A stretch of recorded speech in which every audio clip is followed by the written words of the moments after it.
Polytechnic entrance exam రాసి counselling కోసం ఎదురు చూస్తున్నటువంటి స్టూడెంట్స్ అందరికీ గుడ్ న్యూస్. సో 2026-27 అకాడమిక్ ఇయర్‌కి సంబంధించి ఆంధ్రప్రదేశ్‌లో పాలిటెక్నిక్ కౌన్సిలింగ్ నోటిఫికేషన్ రిలీజ్ అయిపోయింది. ఇప్పుడు దీనికి సంబంధించి కంప్లీట్ డీటెయిల్స్ ఈ వీడియోలో చూద్దాం.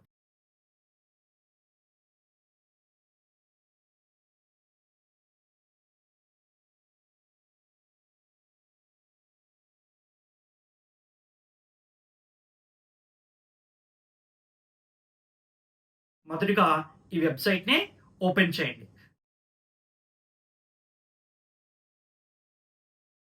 తర్వాత online certificates verification and fee payment అనే లింక్ మీద క్లిక్ చేయండి.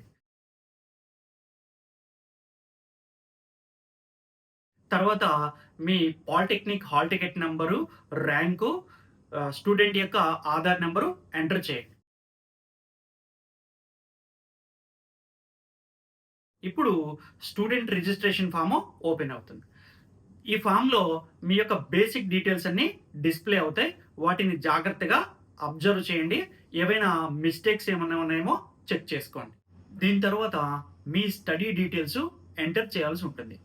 సో 10థ్ క్లాస్ ఏ అకాడమిక్ ఇయర్‌లో చదివారు? ఏ డిస్ట్రిక్ట్‌లో చదివారు? అలా 10థ్ క్లాస్ నుంచి 4థ్ క్లాస్ వరకు ఉన్నటువంటి క్లాసెస్ అన్నిటికి కూడా అకాడమిక్ ఇయరు, అలాగే డిస్ట్రిక్టు సెలెక్ట్ చేయాల్సి ఉంటుంది.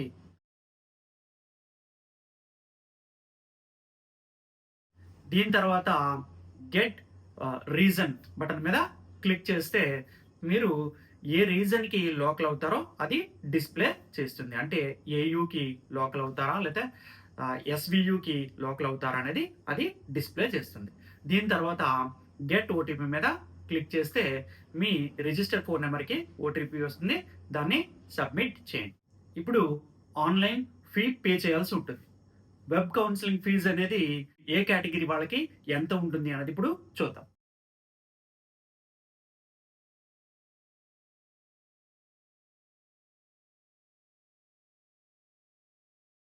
ఇలా కేటగిరీని బట్టి రూ. 700 గానీ, రూ. 250 గానీ ఫీజ్ పే చేయాల్సి ఉంటుంది. సో, మీ పేమెంట్ సక్సెస్‌ఫుల్ అని వస్తే హ్యాపీ. వెంటనే ప్రింట్ బటన్ మీద ప్రెస్ చేసి ప్రింట్ ఔట్ తీసుకోండి. ఎందుకంటే ఫీ రిసిప్ట్ అనేది చాలా అవసరం.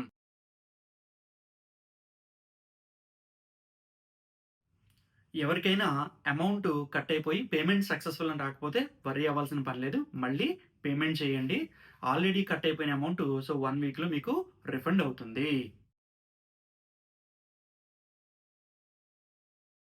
ఈ online certificates verification and fee payment ఈ ప్రాసెస్‌ని చేయడానికి మనకొక డ్యూరేషన్ ఇచ్చారు.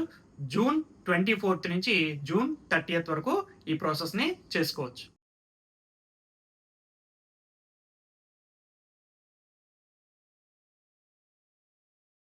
వెబ్‌సైట్ మెనూలో అప్లికేషన్ అండ్ పేమెంట్ స్టేటస్ పై క్లిక్ చేసి మీ యొక్క hall ticket number, rank enter చేసినట్లయితే మీకు ఆన్‌లైన్ సర్టిఫికేట్స్ వెరిఫికేషన్ డన్ అని వస్తుంది. దాంతో పాటు మీ ఫీ డీటెయిల్స్, పర్సనల్ డీటెయిల్స్ వస్తాయి. అంతేకాకుండా మీరు వెబ్ ఆప్షన్స్ పెట్టుకోవడానికి ఎలిజిబులా కాదా అనే ఇన్ఫర్మేషన్ కూడా వస్తుంది.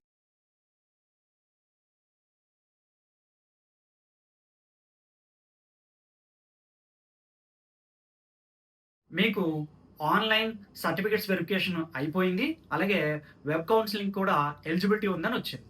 అలాగే మీ డేటాలో ఎలాంటి మిస్టేక్స్ లేవని మీరు నిర్ధారించుకున్నారు. ఇప్పుడు మీరు డైరెక్ట్‌గా సంబంధిత డేట్స్‌లో వెబ్ ఆప్షన్స్‌ని పెట్టుకోవచ్చు. ఇది కేస్ 1. ఇక కేస్ 2 ఏంటంటే ఆల్రెడీ మీరు ఆన్‌లైన్ సర్టిఫికేట్స్ వెరిఫికేషన్ కంప్లీట్ అయినట్టు వస్తుంది. అలాగే వెబ్ ఆప్షన్స్ పెట్టుకోవడానికి ఎలిజిబిలిటీ ఉందని వస్తుంది. కానీ మీ డేటాలో ఏవైనా మిస్టేక్స్ ఉంటే అంటే మీ డేట్ ఆఫ్ బర్త్‌లో కానీ, నేమ్‌లో కానీ ఏవైనా మిస్టేక్స్ ఉంటే మీరు హెల్ప్‌లైన్ సెంటర్స్‌కి వెళ్ళాల్సి ఉంటుంది. ఈ సెంటర్స్‌కి వెళ్ళేటప్పుడు మీ ఒరిజినల్ సర్టిఫికేట్స్ అన్నీ కూడా తీసుకువెళ్ళాలి. దాంతో పాటు 2 సెట్స్ జెరాక్స్ కాపీస్ కూడా తీసుకువెళ్ళాలి. ఇక కేస్ 3 ఏమిటంటే not eligible for web counselling అని వస్తే వాళ్ళు కూడా ఈ హెల్ప్‌లైన్ సెంటర్స్‌కి వెళ్ళాల్సి ఉంటుంది. వాళ్ళు కూడా ఒరిజినల్ సర్టిఫికేట్స్ అన్నీ పట్టుకెళ్ళాలి. 2 సెట్స్ జెరాక్స్ కాపీస్ కూడా పట్టుకెళ్లాల్సి ఉంటుంది.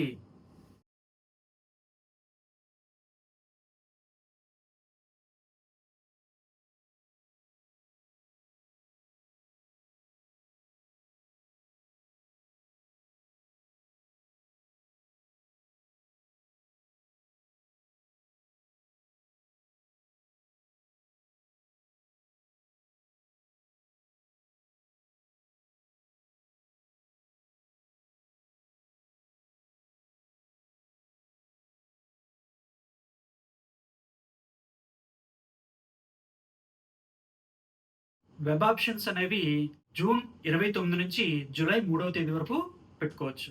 మీరు పెట్టినటువంటి వెబ్ ఆప్షన్స్‌ని మార్చుకోవాలనుకుంటే జూలై 4వ తేదీని మార్చుకోవచ్చు. ఇప్పుడు ఈ వెబ్ ఆప్షన్స్‌ని పెట్టుకోవడానికి ప్రొసీడ్యూర్ ఏంటో ఇప్పుడు ఒకసారి మనం చూద్దాం.